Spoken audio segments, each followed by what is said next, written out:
La religion m'interdit. Mais moi, je ne bois pas, je ne fume pas. Mais, attends, moi, je ne bois pas et je ne fume pas, et pourtant, je ne suis pas religieux. Oui, mais la religion permet de... Bon, pour vous, c'est l'exception. Mais quand tu es dans la religion, quand même, ça te permet d'échapper à tout. C'est du bon sens. C'est du bon sens. J'ai calculé le bénéfice-risque. Je sais qu'il y a beaucoup plus de risques de boire et de fumer que de ne pas boire et de fumer. Et de ne pas fumer, je veux dire. Faut que j'arrête de boire et j'ai arrêté de fumer.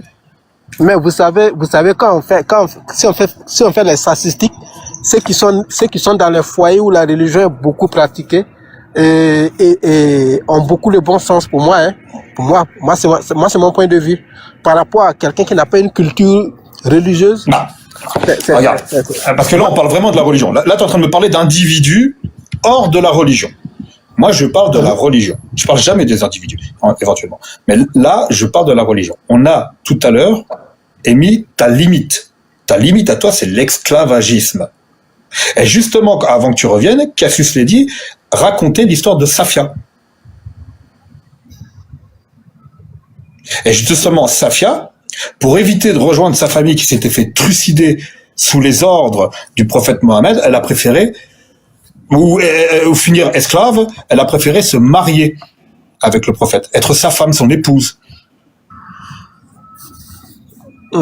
Oui. Est-ce que là pour toi ça a de la morale tout ça? Est-ce que c'est moralement bon tout ça? Est-ce que ça a été moralement bon pour Safia, par exemple? Bon, mais pour moi je classe ça dans quand même des limites. Voilà. Mais vous savez qu'on peut pratiquer la religion et puis ne même pas connaître ces détails-là. On peut cacher ces détails-là. C'est comme je vous ai dit, il y a des détails, on n'a pas besoin de. Donc on croit dans l'ignorance. Comment ça, cacher? C'est la première fois que j'entends un croyant dire ça. C'est-à-dire qu'il faudrait cacher certaines choses qu'a fait le prophète? Non, je prends un exemple. Quand tu es malade, on te prescrit 2 comprimés par jour. Mais si tu prends peut-être 5 comprimés par jour, ça va peut-être te détruire.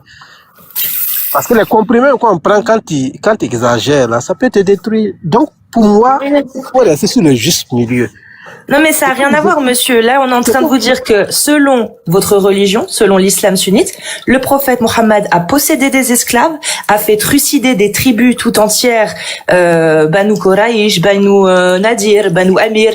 Il les a fait trucider, il a récupéré les femmes et les enfants, dont une qui s'appelait Safia, à qui il a laissé le choix. Soit elle reste esclave d'homme en homme, soit elle devient la femme du prophète et dans ce cas-là, elle sera libérée. Ça fait partie des textes. Est-ce qu'il faut le cacher ou pas? Oui, moi je pense que on peut le cacher. Mais pourquoi? C'est une réalité, monsieur. Votre prophète, c'est ce qu'il a fait selon les textes. Oui, mais et qu'est-ce que dit Allah? Que c'est le meilleur de tous les hommes et un exemple parfait à suivre. Mais moi je vous pose une autre question. Est-ce que plus loin, quand dans le même Coran on dit tu ne tueras point, est-ce que quelqu'un qui applique ce verset? Non, mais vous voyez bien que vous n'avez pas compris, monsieur. Soyons un peu logiques, s'il vous plaît. Qui est le mieux placé pour comprendre la parole d'Allah? C'est le prophète Mohammed lui-même. On est bien d'accord, c'est lui qui était le mieux placé. Donc lui, il a appliqué tout ça. Donc lui, il a reçu la révélation. Il savait que il faut pas tuer Zarma, il faut pas tuer. Mais il y a des conditions de quand il faut pas tuer. Il ne faut pas tuer quand il n'y a pas eu soit meurtre, soit qu'il y a eu le sang versé d'un musulman. Donc il faut pas tuer de musulmans. Il faut pas tuer de musulmans s'il n'y a pas eu pour exactement loi du talion. S'il n'a pas apostasié, s'il n'a pas commis l'adultère et s'il n'a pas versé le sang d'un musulman. C'est dans ce cas-là qu'il faut pas tuer, monsieur, quand on lit les textes. C'est pas quand il y a des Banu Nadir juifs qui refusent de se soumettre. Là, oui, si, vous pouvez les attaquer. Ça s'appelle le djihad talib pour l'expansion de l'islam. Ça, c'est le prophète qui l'a compris, ça. Donc le prophète, il avait pas compris la parole d'Allah, selon vous, Beta. Non, moi je parle pas du prophète. Moi j'ai dit non. Au fait, au début j'étais avec Monsieur Radio Chaotique. J'étais clair. J'ai dit dans la religion il y a des limites. Mais pour moi c'est ce sont les avantages de la religion que moi je regarde. J'étais clair au début. Sinon je suis d'accord avec vous qu'il y a des limites dans la religion. Mais, comme on ne peut pas trouver, vous faites un peu une alternative. Dans toutes les croyances, il y a toujours des limites et des avantages. Mais pour moi, l'islam, j'utilise les avantages de l'islam, moi-même pour ma vie sociale et ma famille. C'est ce que j'ai dit. Oui, ça on a compris, monsieur. Mais ce qu'on essaie de vous dire, c'est que lorsque vous prenez ce qui vous semble bon dans la religion et que vous mettez de côté les autres obligations qu'Allah a données, c'est pas logique et cohérent. Ce qu'on essaie de vous dire, c'est que vous pouvez très bien croire tout ce en quoi vous croyez là maintenant. Par exemple, vous parlez des mauvaises choses, éviter tout ce qui nuit. Ça, moi, je connais des gens qui ne sont pas religieux et qui ont les mêmes principes de vie que vous. Pourtant, ils ne croient pas en cette religion. Donc, au final, tout ce qui vous guide et qui vous permet d'être meilleur dans la société selon vous, ne vient pas forcément de l'islam. Dans le sens où vous n'avez pas besoin obligatoirement de l'islam pour pouvoir vivre et être comme vous êtes aujourd'hui. Par contre, si vous prenez l'islam et que vous allez voir à l'intérieur ce qu'il en est réellement, vous allez tomber sur l'esclavage. Vous allez tomber sur des choses que vous considérez comme étant une limite. Mais du coup, est-ce que c'est cohérent de suivre une religion en disant non, moi je m'arrête là parce que si je vais plus loin dans la religion, ça devient quelque chose de barbare que je n'accepte pas. Mais madame, le problème, il n'y a pas d'alternative. En fait, c'est ce que j'ai demandé à Radio Chaotique. Est-ce que si moi aujourd'hui je décide de quitter l'islam, à quelle alternative? Parce que où je vais partir, les mêmes effets, c'est que vous êtes en train de condamner ici. Si je pars dans une autre croyance, ou bien de vivre librement comme ça, il y aura encore ces problèmes. Non, c'est ça. Donc, non, monsieur, il n'y a pas ce problème-là comme ça. Même les athées, même les gens. Oui. Excusez-moi, mais il n'y a pas ce problème-là quand vous n'avez pas de dogme à suivre. C'est-à-dire que dans l'islam, s'il y a des limites, c'est parce qu'il y a des livres et des écrits qui vous sont imposés. Or, quand vous êtes athée ou quand vous êtes, je sais pas, juste spirituel, vous suivez juste votre propre spiritualité. Vous n'avez pas de dogme. Vous n'avez pas un écrit qui vous impose quelque chose. Donc, vous pouvez l'interpréter comme vous voulez puisqu'il n'y a rien à interpréter. Vous voyez? Alors que l'islam, il y a des textes, il y a une jurisprudence qui vous impose des choses. Et quand vous dites, ça c'est ma limite, la limite au final dans l'islam, c'est la limite dont décident les savants et Mohammed. Pas vous le simple croyant. Donc déjà là, vous voyez, vous vous heurtez à quelque chose, à une religion que vous dites accepter, mais qui au final vous condamne vous parce que vous la refusez dans son intégralité, vous voyez? Mais vous dites qu'on appelle ça, si je quitte l'islam, c'est moi mes principes. Mais ces principes-là, ça dit, mais je me base quand même sur quelque chose. Je ne peux pas vivre comme ça sans vraiment croire à quelque chose. Pour moi, mais vous pouvez croire en plein de choses, monsieur. Vos ancêtres, ils croyaient en Allah? Pas du tout. Oui, moi, mes ancêtres, oui, on a des croyances. Mais quand je fouille aussi dans nos croyances, vraiment, il y a des pratiques aussi qui étaient vraiment horribles. Il y a des pratiques qui sont bien, voilà. Qui sont horribles. Donc, vous avez le bon sens et la présence d'esprit d'être rationnel vis-à-vis des croyances de vos ancêtres. Essayez de faire la même chose avec l'islam en prenant tout de l'islam et en essayant de voir si finalement ça vaut le coup que vous y croyez ou pas. Parce que quand Radio Chaotique qui vous a dit qu'il y avait l'esclavage dans l'islam, c'est pas juste un détail, hein. C'est ce qui a permis l'expansion de l'islam et sa conquête, hein. Et la conquête de certains territoires, l'esclavage, hein. C'est pas un détail de l'histoire, hein. C'est très important comme notion, l'esclavage dans l'islam. Mais vous savez, le problème de la religion, c'est quoi? C'est déjà des écrits. Il y a un code qui est là. Donc, ça facilite même la transmission. Même quand je vais enseigner à quelqu'un, à mon fils, il y a quand même un code qui est là. Sinon, moi-même, dans ma tradition, je peux suivre ma tradition. Mais il n'y a pas, vous savez, la tradition, c'est oral, hein? Donc, il n'y a pas un code en tant que tel qui va me permettre vraiment de suivre. En fait, c'est ce que vous oubliez. J'ai dit à Radio Chaotique ici, toutes les problèmes que vous relevez là, les gens ne posent pas ces questions. En fait, les gens suivent la religion parce qu'il y a déjà un code de vie qui va permettre, pas la vie sociale, c'est très important.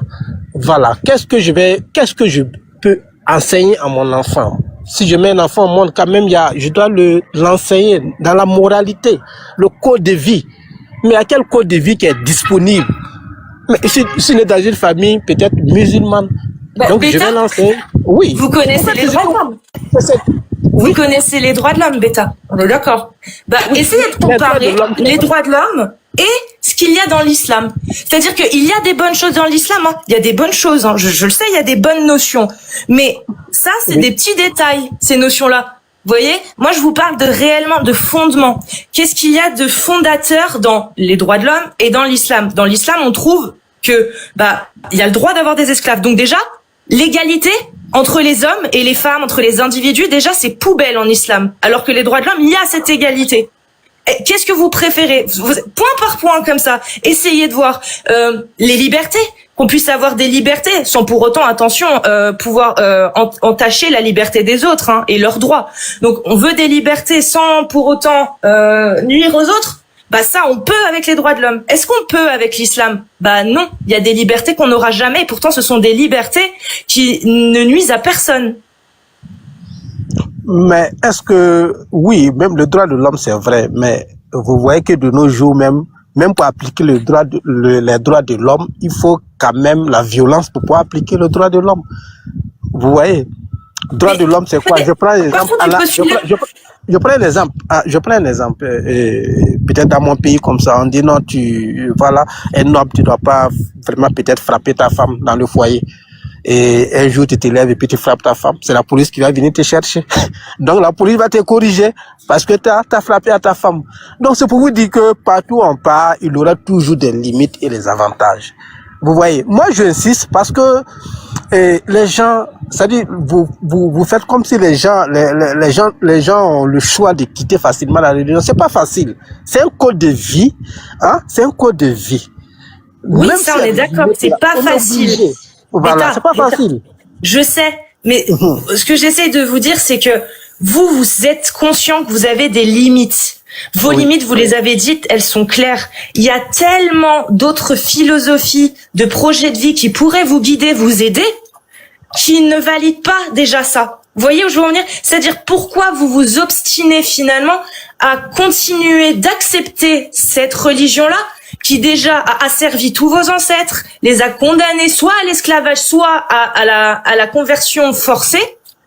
Rien que ça, en fait. Alors qu'il y a tellement d'autres philosophies qui correspondraient beaucoup plus à vos limites. C'est-à-dire une philosophie où l'esclavage est condamné, où les hommes sont tous égaux, etc.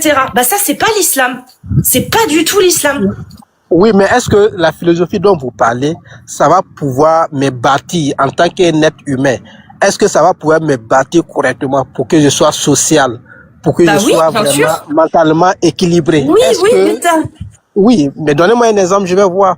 Moi, comme ça, je mets mon enfant au monde, je veux lui inculquer une éducation de moralité dans la société. Quelle philosophie je peux l'enseigner? Alors plein de choses, par exemple, pour que votre enfant comprenne que la colère ne résout rien, qu'il faut des fois être réfléchi. Le stoïcisme, vous allez lui montrer un livre de Sénèque. La liberté, vous voulez lui enseigner la liberté, vous allez peut-être aller voir un peu Spinoza ou d'autres, vous voyez. Vous allez vouloir lui inculquer la connaissance. Vous allez lui montrer encore d'autres choses. En fait, c'est pas un dogme calqué, ancré, qui va vous donner toutes les codes, toutes les clés. C'est vous en allant chercher, en faisant votre cheminement, en lisant telle personne. Vous allez dire, lui, je suis pas trop d'accord avec lui. Je vais plutôt aller lire quelqu'un qui le contredit. Et vous allez trouver comme ça. C'est comme ça que vous allez faire l'éducation de votre enfant, en fait. Oui, c'est vrai. Ce que vous dites, je suis d'accord avec vous, mais il faut avoir un certain niveau pour comprendre ça. Moi, je suis une personne âgée, je suis allé à l'école, je comprends beaucoup le monde. Donc, tous ces philosophies-là, je peux vraiment, même si je quitte la religion, je peux vraiment utiliser toutes ces philosophies-là pour recadrer ma vie.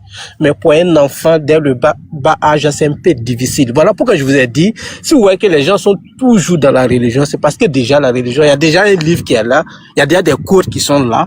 Maintenant, moi, en tant que parent, je fouille dans la religion. Tout ce qui est positif, tout ce qui va permettre de préparer mon enfant de façon psychologique, de façon morale, je vais l'enseigner.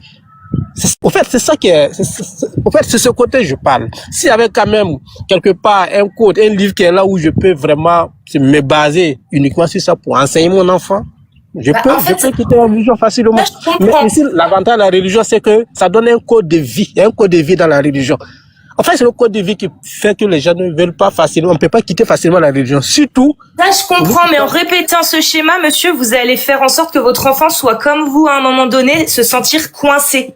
Alors que si vous cassez le schéma, vous lui laissez, hein. S'il a envie de croire, il peut croire. Mais si vous cassez ce schéma, lui aura beaucoup plus de facilité que vous, en fait, au moment où il voudra renoncer à cette religion parce qu'il trouvera que l'esclavage est horrible. Oui, madame, un instant. Vous savez, je suis un peu relax. Moi, en tant que je suis musulman, même si d'autres considèrent que je ne suis pas un musulman à 100%, mais dès lors que je connais qu'il y a quand même, il y a des limites qu'on doit corriger, je suis quand même un modéré. Et c'est ce que je vais faire comprendre à mon enfant. Vous voyez? Oui, mais vous, en fait, c'est pas ça que je dis. Ça, je dis pas que vous allez faire, attention, je dis pas que vous allez faire votre enfant un barbare, c'est pas ça que je dis. Je dis juste que, là, ce que vous arrivez à voir comme étant, négatif, par exemple, vous l'avez dit, c'est très dur de quitter la religion pour différentes raisons.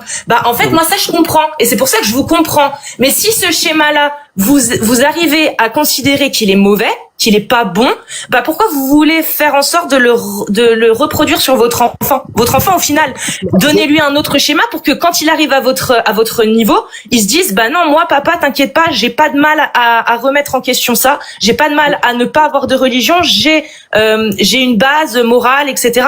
Là, en fait, vous êtes en train d'essayer de reproduire ce schéma, alors que vous voyez très bien les limites. Vous voyez? C'est ça que j'essaie de dire. Les limites, c'est comme les règles, il y a toujours des exceptions. Donc, je n'ai pas dit les limites, mais à quoi des limites là, je ne veux pas tout généraliser aussi pour dire que c'est mauvais. Voilà. Vous savez qu'il y a d'autres, il y a des religieux quand ils vont monter ici, dès que vous dites qu'il y a des limites là, ils vont pas être d'accord avec vous. Ils vont vouloir dire que tout est ok.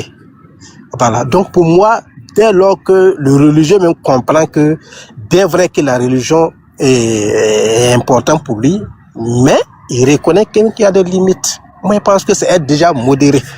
Sinon. Mais du coup, la cohérence, elle est où, monsieur? Parce que quand on est cohérent et rationnel. Pour moi, la cohérence ici, qu'est-ce que la religion peut m'apporter, moi, dans ma vie sociale? Sinon, pour moi, il n'y a pas, même la philosophie que vous dites là, la philosophie que vous venez de décrire de suite là, vous savez que même les philosophes en eux-mêmes se contredisent. C'est qu'ils trouvent que c'est bien, d'autres vont trouver qu'il y a des limites. Donc, il n'y a pas de cohérence. Donc, il n'y a pas de partout. Oui? Ce n'est pas un dogme. La philosophie, vous prenez ce qui vous semble bon. L'islam sunnite, les religions, ça marche pas comme ça. C'est vous prenez le dogme dans son ensemble, ce qu'il en est dit. Et qui affirme ce qu'il en est dit et ce que Allah veut? C'est les savants. Donc moi, je vous comprends. Je sais, vous faites preuve d'esprit critique, entre guillemets, je vais dire ça comme ça, face à votre religion. Vous y voyez les limites acceptables et inacceptables. Mais moi, la question vraiment que je me pose, c'est qu'est-ce qui vous pousse à rester finalement quand même fidèle à une partie du dogme, en sachant pertinemment que vous serez condamné par ce dogme-là dans son ensemble, en agissant comme ça. Si vous le refusez, ne serait-ce que partiellement, vous êtes condamnable par ce dogme. Moi, je comprends pas, en fait. C'est ça que j'ai du mal à comprendre, en toute amitié, hein. Je vous pose la question. Non, pour moi, j'ai bien dit que c'est la vie sociale et l'éducation de la famille.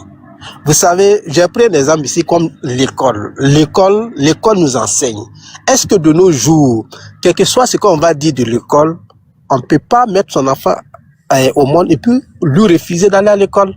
Parce que l'école est devenue un code universel. Donc la religion dans cette partie, moi peut-être vous êtes en Europe, moi je suis en Afrique. La religion en Afrique ici, c'est comme une deuxième école. Soit tu es né dans une famille chrétienne, soit tu es dans une famille musulmane. Mais ça, vous pouvez le casser, monsieur. Vous n'êtes pas obligé. Oui, mais en fait, tu vis déjà dans un code de vie. Et tu es obligé d'utiliser, si tu es dans une famille musulmane, c'est avec les codes de la religion musulmane que tu vas éduquer ton enfant. Parce qu'on ne peut pas mettre un enfant au monde sans éducation. Mais monsieur, je suis d'accord avec vous, mais ça marche. Monsieur, ça marche quand on se rend pas compte. Moi, je suis d'accord avec vous. Quand on est dans des sociétés, dans lesquelles il y a ça, oui. Mais vous voyez le problème. Vous voyez? C'est-à-dire que vous voyez le problème, mais quand même, vous continuez à vouloir faire en sorte que ça reste normal.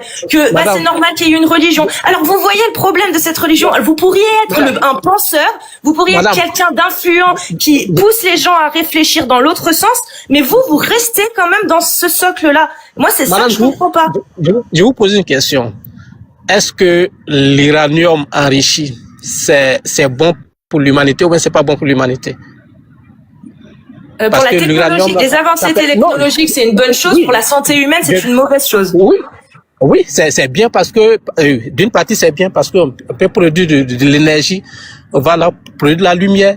Mais de l'autre côté aussi, c'est-à-dire si on essaie de continuer à enrichir, on peut créer des bombes qui peuvent détruire vraiment peut-être tout un continent, tout un pays. Mais malgré ça, on est obligé de toujours chercher à exploiter l'uranium.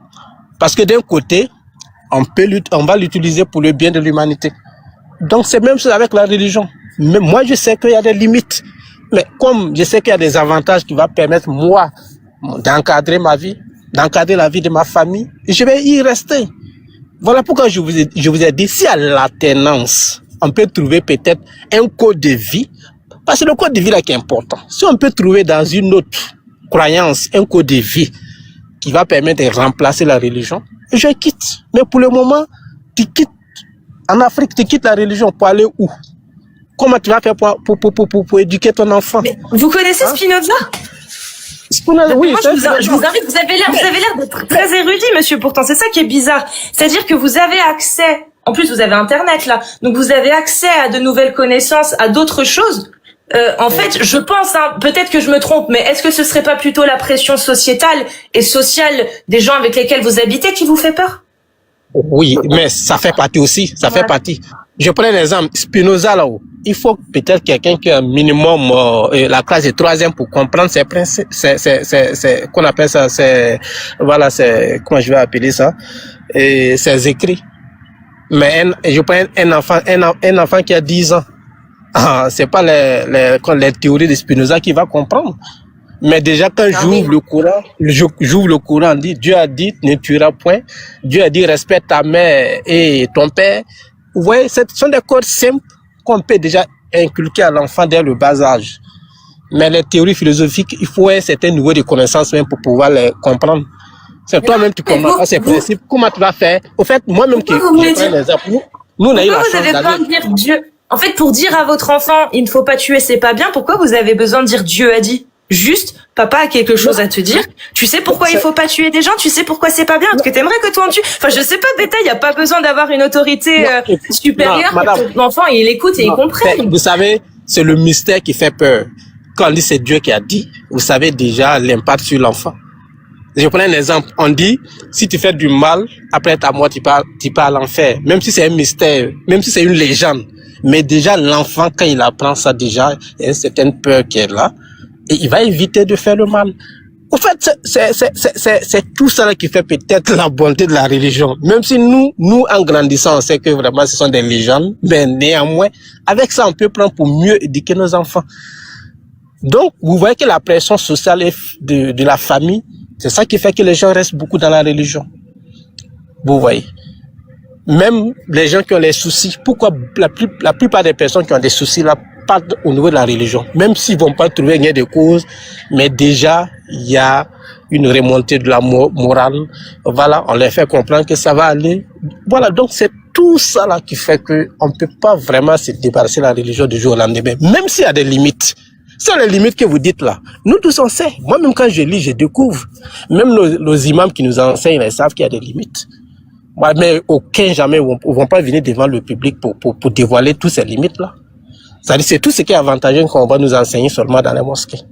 En fait, Beta, je pense que c'est le bon moment. En plus, il y a Tony qui est ici et je pense qu'il se fera une joie de rentrer dans le débat.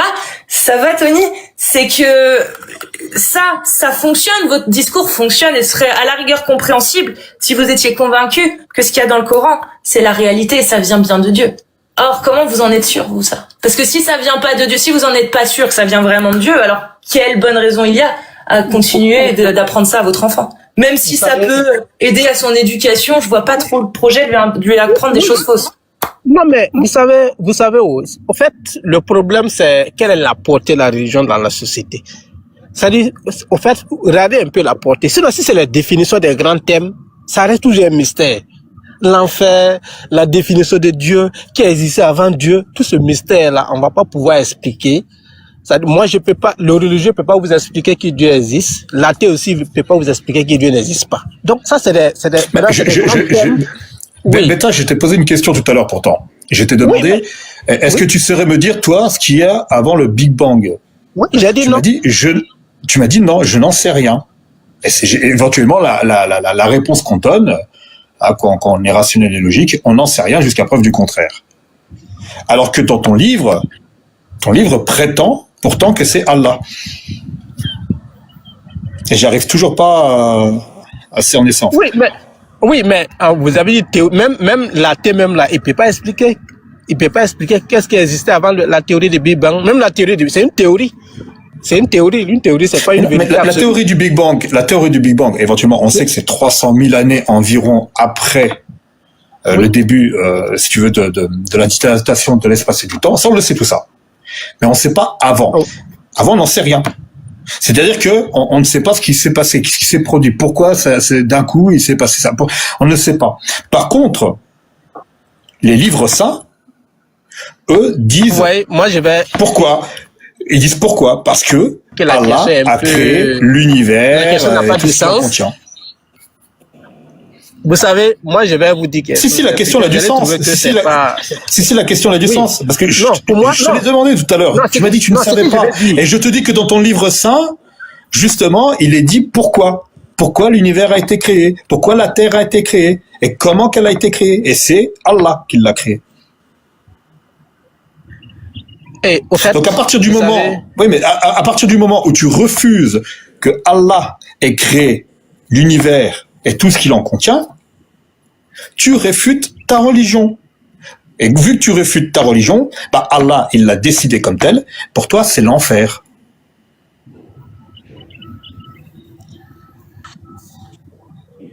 Vous savez, je pense que les religieux ont trouvé une conclusion facile. Dire que c'est Dieu qui a créé, ça permet de consoler un peu la mémoire.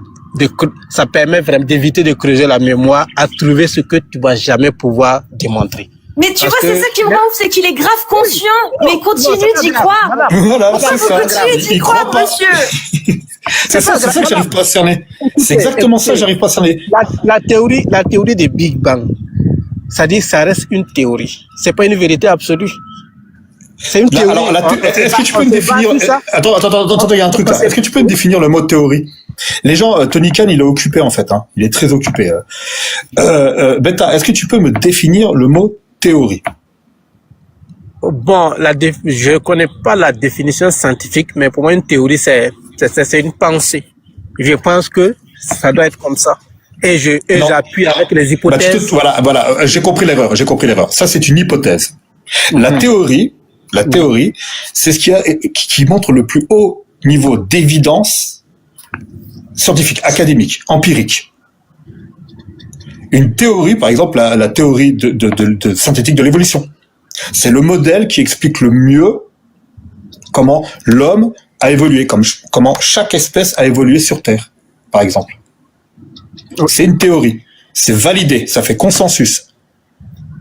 Alors qu'une hypothèse, c'est une réflexion. Il y en a en bas, là, il est en train de péter les plombs. Non, c'est faux, c'est faux. Le mec, il est né en dissonance, quoi.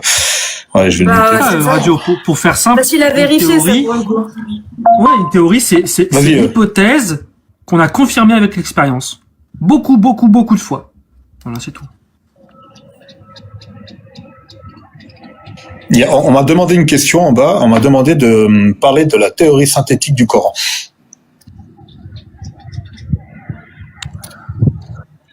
Oui. Ouais. Beta, vas-y, Antonio, vas-y.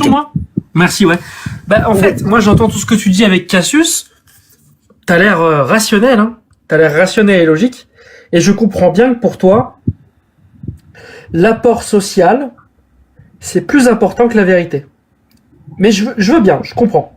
Vraiment, je comprends. Et je vais te poser une question un petit peu provocatrice, si tu le permets. Moi, je fais partie d'une religion. On est là pour comprendre. Partie d'une religion. Ouais, tu vas me donner ton avis. Je fais partie d'une religion. En fait, elle est fondée sur des écrits qui ont été faits dans les années 40. 1940 à peu près. On a un gourou qui s'appelle le H, si tu vois ce que je veux dire, parce que je peux pas le prononcer sur TikTok. Et il y a plein de choses horribles dans ces textes. Je suis bien obligé de l'admettre. On fait des choses horribles aux juifs, on fait des choses horribles aux handicapés, aux tziganes, et à plein de personnes, aux homosexuels. Il y a du travail forcé. Mais moi, en fait, j'ai une façon de voir les choses, parce que tu sais, moi je pense que quand tu prends un médicament par jour, c'est bien, mais quand t'en prends 5 par jour, ça peut être très dangereux. Alors moi, j'interprète, tu vois, je prends pas tout dans cette religion. Par exemple, dans ma religion, ils disent qu'il faut prendre soin de sa famille, il faut faire du sport, il faut prendre soin des animaux. Bah moi, je trouve ça bien. Donc tu vois, moi, les trucs horribles, je les laisse de côté. Et les trucs bien, je les prends. Parce que je veux que mon enfant, quand même, il vive bien en société. Tu vois ? Et en fait, cette religion, ça s'appelle le N-A-Z-I, isme. Je peux pas le prononcer. Est-ce que tu trouves que c'est une bonne chose que je donne ce livre, tout ce dogme du N-A-Z-isme à mon enfant, sous prétexte que socialement c'est cool, je suis avec d'autres N-A-Z-I, je suis... Oui, mais vous savez que c'est... Vous pouvez pas les comparer quand même à... On va essayer de comparer quand même. On va essayer quand même. Oui, voilà, je vois. C'est un petit rapprochement, mais comparé à une religion abrahamique, c'est quand même... Moi, je fais même plus qu'un rapprochement. Je fais même plus qu'un rapprochement. Pour moi, c'est parfaitement symétrique. Vous êtes unanime que même malgré tout ce qu'on peut dire sur les religions, vous savez que quand même il y a quand même des choses très, très importantes. On a des temps qu'on peut trouver. Ouais.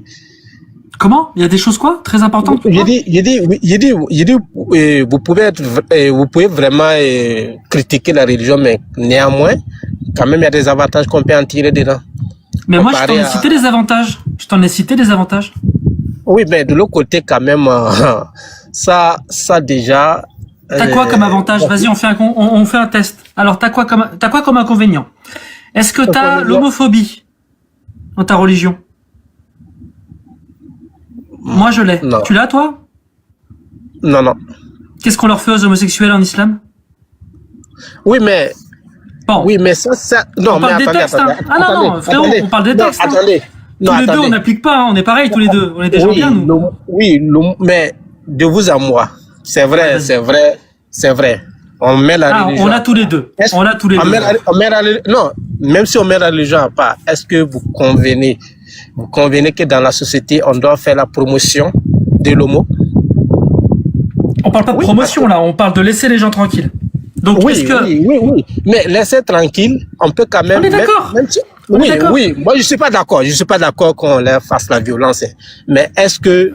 Oui, mais c'est pas toi et moi. Là, on est en train de comparer nos religions. On veut savoir si nos religions, elles sont... La religion essaie de dire... La religion essaie de corriger pour dire, c'est vrai, oui, c'est il n'y a pas de souci. C'est pas bien pour la société. Alors, qu'est-ce qu'il faut faire? Qu'est-ce qu'il faut faire aux homosexuels dans ma religion? Dans ma religion, parfois on leur enlève la vie, hein. Et dans la tienne, qu'est-ce qu'on fait aux homosexuels dans ta religion?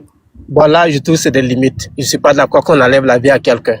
Non, mais non, mais Beta, toi et moi, tu as prouvé que tu étais contre tout ça, comme moi. Non, ça, en tout cas, dans la religion, on doit les TU.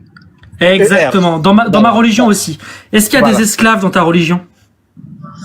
Oui, il y en a. Ouais, moi, il y a du travail forcé. Ok.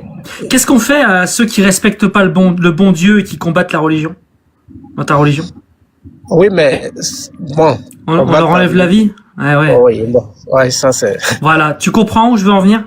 Ça te paraît très bizarre que je donne à mes enfants ce livre horrible.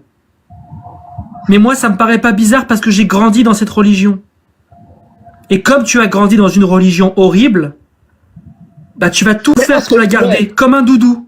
Alors que, en fait, écoute bien ce que je vais te dire.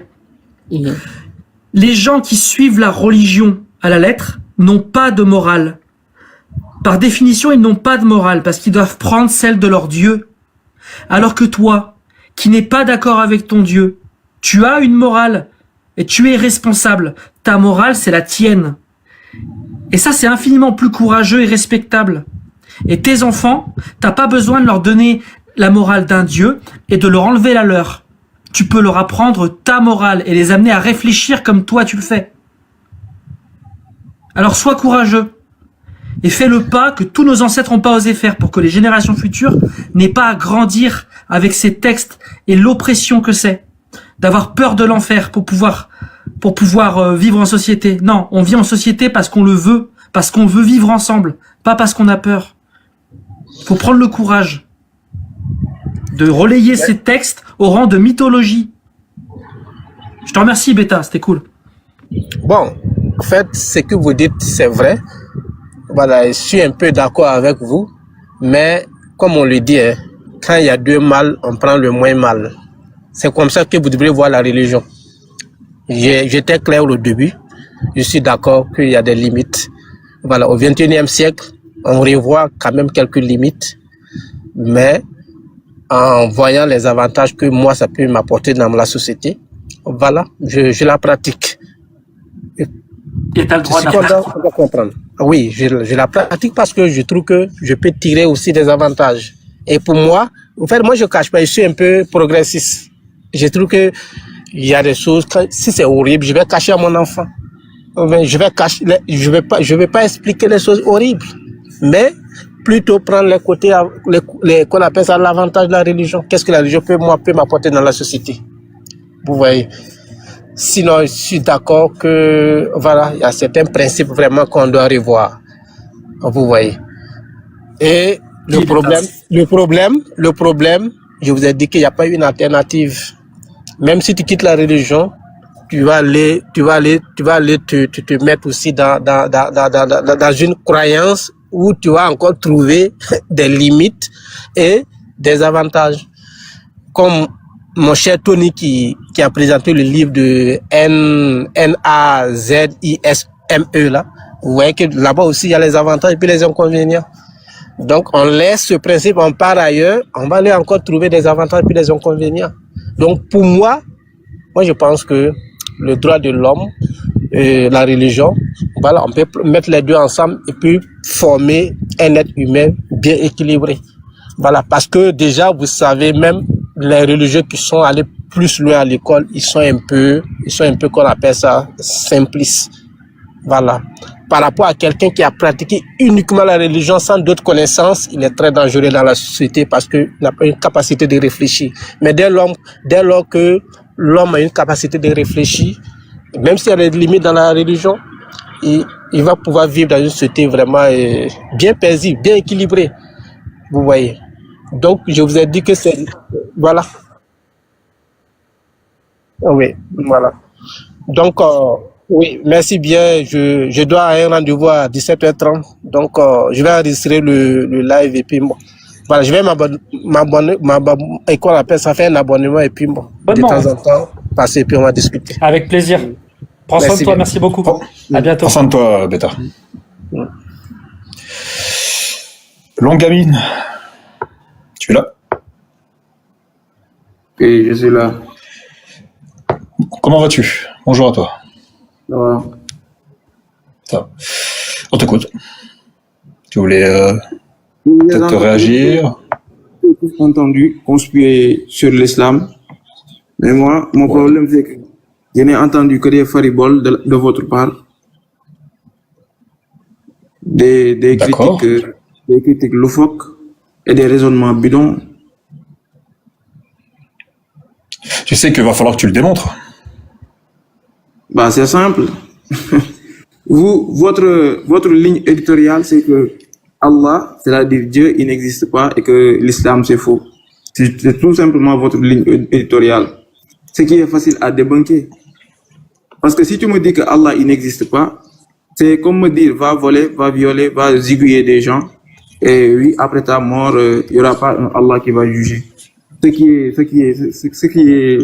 que j'ai appelé d'antan loufoque et imbécile, de dire à un homme que, voilà, dans la vie, là, tu peux faire ce que tu veux, et il n'y a pas un Dieu après la mort. Il n'y a pas plus bête, il n'y a pas plus idiot. Et c'est cette thèse-là que vous défendez corps et âme. J'ai entendu Cassius Lady, elle ne dit que des conneries. Elle, on dirait que... elle n'a même pour pas... le moment, Ouais, éventuellement, là, pour le moment, tu parles des gens. Ouais, je suis plutôt dans les idées, tu vois. Mais là, tu parles des gens. Bon, et pour essayer de parfaire ton idée, tu vas parler des gens. Bah, moi, pour essayer de parfaire mon idée, je vais te poser une simple question. Est-ce que si, par exemple, je t'enlève le livre saint, tu vas aller violer des gens, touiller des gens, etc., etc. Non, dis plutôt, si tu sors dans l'islam, est-ce que tu vas faire cela? Dis plutôt ça. Donc, je te repose la question. Disons que je t'enlève le livre saint. Oui. Longamine, il est né, il est tout bébé, et pas de livre saint. On retire tout ça. Non, c'est Il va Mohamed. grandir, il va recevoir une instruction, une éducation, etc., etc. Oui. Est-ce que pour autant tu vas, parce qu'il n'y a pas le livre qui t'interdit, qui t'empêche éventuellement de faire toutes ces cruautés, etc., etc., comme tu dis. Enfin, ça on pourrait même prouver le contraire. Mais est-ce que tu vas aller le faire? Est-ce que tu vas aller violer les gens? Est-ce que tu vas aller touiller les gens? Écoute, je vais te répondre, je vais te donner une répartie simple. Tu me dis, est-ce que si tu me retires le livre, est-ce que je vais faire des choses exécrables? Mais si Oui. tu me retires le livre, implicitement, de manière sous-jacente, me retirer le livre, c'est comme si me retirer ma foi. Donc, si tu me retires ma foi, parce que le livre, c'est dans le livre que je base ma foi, parce que Allah nous dit, voilà, et ne tuez pas la vie qu'Allah a rendue sacrée, sauf en droit. Donc, moi, je ne tue pas, je ne zoubille pas une personne, et je ne vole pas. Mais pourtant. Écoute. Je ne fais pas des choses qui sont à langue, que mon livre condamne. Donc, si tu me retires le livre, c'est comme de manière implicite. Oh là là. Donc, je vais considérer que violer. T'as un peu de mal quand même, hein, je trouve. T'as un petit peu de mal quand même, mais vas-y, Ouais. vas-y, continue. Longamine, fais attention aux mots que tu dis, TikTok qui peut te bloquer. Écoutez, vous allez comprendre. Si tu veux Non, pas attends une seconde. Il faut pas que tu utilises certains mots. TikTok va te bloquer. Ouais, je les transforme, je dis yol, touiller, tu vois, miaule, dis miaule, touiller, tu vois. Pas dire les mots exactement. En tout cas, si tu me retires ma foi et que je considère et que là, j'ai les mêmes perceptions, les mêmes principes et les mêmes axiomes que vous, c'est-à-dire que Dieu n'existe pas, je ne trouverai aucun mal de violer. Je ne trouverai aucun mal de Bon, il violer. comprend pas. Même si Je comprends pas. De toute façon, c'est bon, de toute façon, Tony, il a répondu à ma question. Donc, en gros, t'es en train de me dire que si on t'enlève son livre saint, tu deviens quelqu'un de déséquilibré. Il est où le problème, alors? le problème, c'est Parce que moi, éventuellement, je connais des gens, ils n'ont pas de livre saint, c'est des gens de la manière. plutôt bien équilibrés. Non, Il est où le problème? Écoute. Toi, tu vas auprès d'un enfant, tu lui dis, non, ne tue pas, ne zigouille pas des gens, plutôt. Ne fais pas des choses exécrables, ne fais pas ceci, ne fais pas cela, parce que il y a Dieu après la mort qui va juger, qui va te prendre et qui t'avait créé et qui t'avait donné le libre arbitre et la science et la faculté de discerner entre le bien et le mal et qu'il te testait. Parce que c'est ça que le Coran dit. Il est déjà énervé, il est déjà tout speed. Vous ne voulez pas m'écouter, vous m'interrompez. Il a speedrunné la dissonance. Il a déjà été à la fin. Wow, c'est ouf, quoi. Non, vous faites la fourbe en ce moment-là. Non, franchement, mec, t'as vraiment speedrun tout le truc, quoi. Et là, tu viens de me donner raison. Voilà. C'est très rapide, hein. Incroyable. C'était vraiment très rapide. Allez, au suivant. Putain, c'était ouf. Ah, j'adore. Mais je vous aime. Je vous aime tous. Ah, même vous les uns les autres, hein. C'est écrit.